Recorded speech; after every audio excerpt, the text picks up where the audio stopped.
السلام علیکم میرے عزیز و اقارب، میرے عزیزوں، سب سے پہلے میں معذرت خواہ ہوں کہ بہت دنوں کے بعد حاضر خدمت ہوں۔ چند ناگزیر وجوہات کی بنا پہ تسلسل کے ساتھ ویڈیو نہ بنا سکا، اس کے لیے میں معافی چاہتا ہوں۔ میرے عزیزوں، میرے ایک جاننے والے نے ابھی کچھ دن پہلے مجھ سے رابطہ کیا۔ وہ کسی بڑی اچھی کمپنی میں مینیجر تھے، اور انہوں نے مجھے بتایا کہ جی ان کی ترقی روک کر ان کی تنزلی کر دی گئی ہے، اور ان کو اسسٹنٹ مینیجر کر دیا گیا۔ اور وہ اس بات پر بڑے ملول تھے۔ تو میں نے ان سے پوچھا، میں نے کہا کیوں، کیا ہوا؟ تو انہوں نے کہا جی کہ وہ میرے جو سبارڈینیٹ تھے انہوں نے ایکا کیا، اور وہ میری ترقی سے جلتے تھے، اور ان سب نے جا کر میرے باس سے شکایت کی، اور میرے باس نے میری تنزلی کر دی۔ میں نے ان سے پہلا سوال پوچھا، میں نے کہا یار آپ ان سبارڈینیٹس کے ساتھ کب سے کام کر رہے ہیں؟ کہتا دیکھیں جی مجھے 15 سال ہو گئے ان کے ساتھ کام کرتے ہوئے، پھر بھی انہوں نے یہ حرکت کی۔ میں نے ان سے پوچھا کہ بھائی آپ کو غصہ آتا ہے؟ اس نے کہا ہاں جی بالکل غصہ آتا ہے۔ میں نے کہا آپ اس غصے کا اظہار بھی کرتے ہیں؟ کہتا ہاں جی بالکل کرتا ہوں۔ تو میں نے کہا آپ غصہ برداشت کیوں نہیں کر لیتے؟ میں نے کہا نہیں جی دیکھیں، میں نے آفس کو چلانا ہوتا ہے اور ڈیکورم کا خیال رکھنا ہوتا ہے، اور ادارے کی ترقی کے لیے سارا میں غصہ کرتا تھا اور اپنے سبارڈینیٹس کو برا بھلا کہتا تھا۔ میں نے ان سے کہا آپ ایک کام کیجئے، آپ اپنے سبارڈینیٹس کے ساتھ نا چھوٹے چھوٹے کام کریں، مطلب لنچ باکس جو ہے وہ لے کر ان کے ساتھ بیٹھ جائیں، اور گھر سے 2-3 لوگوں کا کھانا اضافی لیں، ان کے ساتھ کھانا کھائیں۔ وہ جب آپ سے چھٹی مانگیں تو جو اب آپ کے موجودہ سبارڈینیٹس ہیں اور جو سابقہ تھے ان کے ساتھ بھی ہنس کے بات کریں، محبت سے بات کریں، کبھی ان کی شرٹ کی تعریف کر دیں، ان میں گھل مل جائیں۔ کہتا جی اس سے کیا ہوگا؟ میں نے کہا یار آپ کریں تو صحیح، پھر آپ مجھے بتائیے گا۔ خیر ان صاحب کی مہربانی، انہوں نے اپنا غصہ قابو کیا، اور تقریباً 1 مہینے کے بعد ان کی مجھے کال آئی، اور مجھے کہا جی فی صاحب کمال ہو گیا۔ میں نے کہا وہ کیا؟ کہتا جی تسی میں نے اپنے گھر کا ایڈریس دیو، میں تینوں اماں دیاں پیٹیاں بھیجنیاں نے 34 ام دیاں۔ میں کہا جی ہوا کیا ہے؟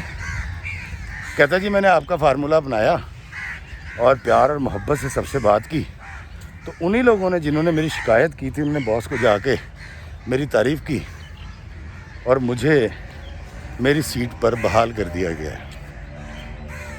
تو میں نے ان کو کہا خوش رہیں اور آئندہ غصہ مت کیجیے گا، یہ آپ کی تنزلی جو ہوئی تھی یہ آپ کی وجہ سے ہوئی تھی۔ دوستو، اپنی ترقی کی راہ میں 80% ہم خود حائل ہوتے ہیں اور ہمیشہ دوسروں کو مورد الزام ٹھہراتے ہیں۔ 20% منافق لوگ ہوتے ہیں، حالات ایسے ہوتے ہیں، وقت ایسا ہوتا ہے کہ آپ ترقی نہ کر پائیں، لیکن 80% میری ترقی میں میں ہی کھڑا ہوتا ہوں۔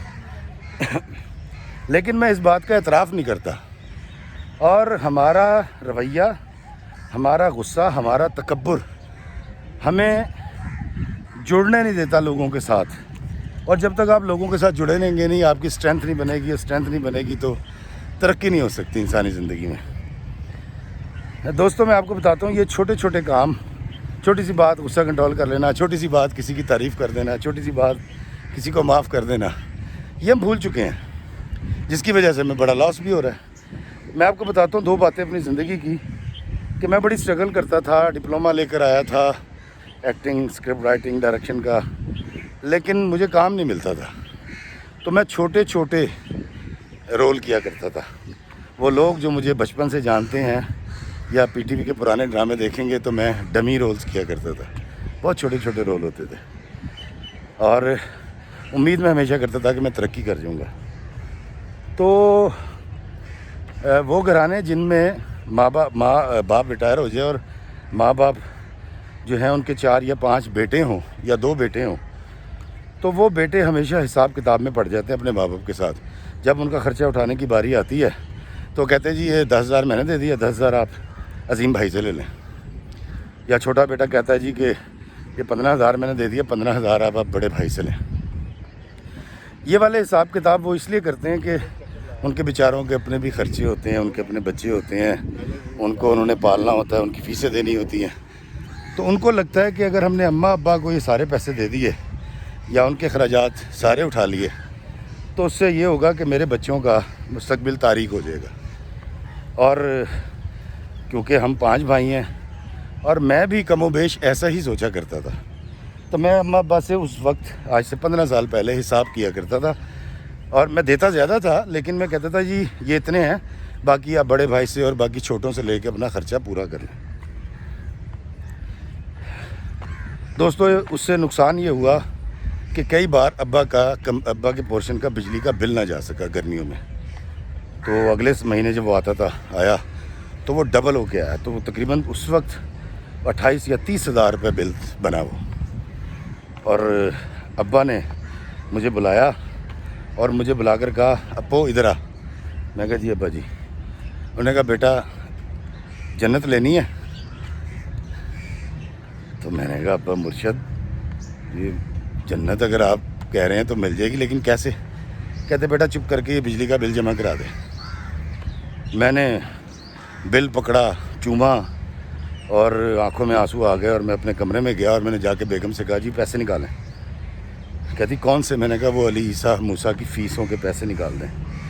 اس نے کہا جی وہ کیا کرنے ہیں آپ نے، اسکول جا رہے ہیں؟ میں نے کہا نہیں جی میں ابا کا بل جمع کرا رہا ہوں. تو میری بیوی نے مجھے کہا کہ اگر آپ نے بجلی کا بل جمع کرا دیا تو علی عیسیٰ کی فیسیں کیسے جائیں گی اور یہ آگے کیسے پڑھیں گے؟ میں نے کہا مجھے نہیں پتہ کیسے پڑھیں گے، لیکن یہ مجھے پتہ ہے کہ آج کے بعد میرے اماں ابا کا کوئی خرچہ نہیں رکنے والا. میں نہیں رکنے دوں گا. اگر میرے پاس پیسے ہوں گے تو میں والدین پہ خرچ کروں گا، بچوں پہ نہیں. اور ان کو اٹھاؤ انگلش اسکولوں سے، ان کو 150 روپے والے سرکاری اسکول میں داخل کرو. اور گورنر پنجاب میاں محمد اظہر بھی تو سرکاری اسکول میں پڑھتے تھے، اور بے تحاشا ایسے لیڈران، ایسے بڑے لوگ سائنسدان بنے جو سرکاری اسکول سے پڑھے تھے. ہمارے CSP افسران جو 80% آتے ہیں وہ دیہاتی علاقوں سے آتے ہیں اور وہ بھی سرکاری اسکولوں میں پڑھ کے آتے ہیں. تو یہ کیلکولیشن سن کر میری بیگم بالکل خاموش ہوگی، حالانکہ اس کی بات ٹھیک تھی، وہ غلط بات نہیں کر رہی تھی. مجھے زیادہ آمدنی کمانی چاہیے تھی لیکن نہیں تھی، تو وہ صحیح سوال کر رہی تھی کہ بچوں کی فیس کیسے جائے گی. خیر دوستوں میں گیا اور میں نے جا کے وہ بجلی کا بل جمع کرا دیا. اس کے صلے میں جب میں واپس آیا تو میرے ابا نے مجھے کہا کہ بیٹا یہ کاغذ لے لے. تو وہ میں نے کاغذ لیا تو اس پر ابا جی نے لکھا ہوا تھا کہ افتخاری فی تو یہ دنیا اور آخرت میں بڑی بلندی ملنے والی ہے. میں نے وہ کاغذ لیا، چوما اور اپنے کمرے میں آ گیا. یہ وہ وقت تھا میں چھوٹے چھوٹے رول کرتا تھا اور کوئی خاص ایسا سلسلہ نہیں تھا ایکٹنگ کا. تو آپ یقین کیجئے کہ 10 دن کے بعد مجھے سید احمد کامران صاحب ہمارے بہت بڑے ڈائریکٹر ہیں کراچی سے، انہوں نے رابطہ کیا اور مجھے ایک رول سنایا جس کے اندر میں ہیرو تھا اور صبا قمر میری ہیروئن تھی. تو وہ بڑا کمال ہو گیا اور وہ جب چلا تو مجھے بڑی شہرت ملی. اور اس کے بعد ملنے والی ہر شہرت مجھے ایسا لگتی تھی کہ جیسے یہ میرا استحقاق ہے اور مجھے لوگوں نے پہچاننا شروع کر دیا. پھر اس کے بعد ایک دن میں نے، ہمارے دوست ہیں عمران بھائی، قرآن کے ٹیچر ہیں، انہوں نے مجھے ایک دن ایک بات بتائی کہ آقا دو جہاں سرکار مدینہ نے فرمایا کہ کاش ایسا ہوتا کہ میں نماز کی حالت میں ہوتا اور میری والدہ محترمہ یوں ہی بے خیالی میں پکارتی محمد، اور میں نیت جو ہے وہ توڑ کر فوراً سے پکارتا جی میری ماں، اور میں اپنی ماں کی بات سننے چلا جاتا. دوستو یہ بات میں نے سنی، اس بات نے میرے اندر بڑا گداز پیدا کیا. تو 2008 میں رمضان تھا اور میں اپنے کمرے میں نماز پڑھ رہا تھا، اور میرے ابا جی کیونکہ ان کی چوکلے کی ہڈی ٹوٹی ہوئی ہے تو وہ واکر سے چلتے ہیں، تو وہ کہیں سین میں واک کر رہے تھے.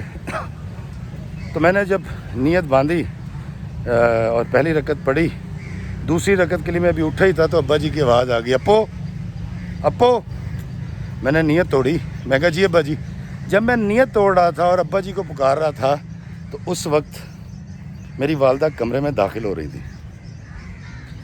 تو میری والدہ نے دیکھا اور ابا نے جو کام کا وہ کیا اور میں نے پھر نماز دوبارہ شروع کر دی. تو میری والدہ بہت بولی ابا پہ کہ آپ بغیر دیکھے آواز دے دیتے ہیں، آپ کو پتہ ہے کہ فی نماز پڑھ رہا تھا اور آپ نے جو آواز دی تو اس نے نیت توڑ دی۔ تو جب میں نے سلام پھیرا تو میرے ابا اپنی واکر سمیت میرے کمرے کے دروازے پہ کھڑے ہوئے تھے اور بڑی حیرانی سے مجھے پوچھا کہ اوے تو نے نیت کیوں توڑ دی میرے بلانے پہ؟ میں کہا ابا جی میں نے آقا دو جہاں سرکار مدینہ کی یہ بات سنی تھی اور میرے دل میں گھر کر گئی تھی، اور میں چاہتا تھا کہ کبھی ایسا ہو کہ میں نماز پڑھوں تو آپ یا اماں مجھے آواز دیں اور میں نیت توڑ دوں، تو آج اللہ نے مجھے وہ موقع دے دیا، تو اس لیے میں نے نیت توڑ دی۔ اور ویسے بھی آپ کو خدمت کے لیے میں چاہیے تھا، جو ابا نے کام کہا تھا وہ خدمت چاہ رہے تھے میری لینا۔ تو بابا جی اشفاق صاحب فرماتے ہیں کہ عبادت کی قضا ہے، خدمت کی قضا نہیں ہے۔ عبادت تو میں جو قضا ہو جاتی ہیں میری عبادتیں وہ میں بعد میں بھی کر سکتا ہوں، لیکن اگر کوئی خدمت کے لیے پکارے تو مجھے لبیک کہنا ضروری ہوتا ہے۔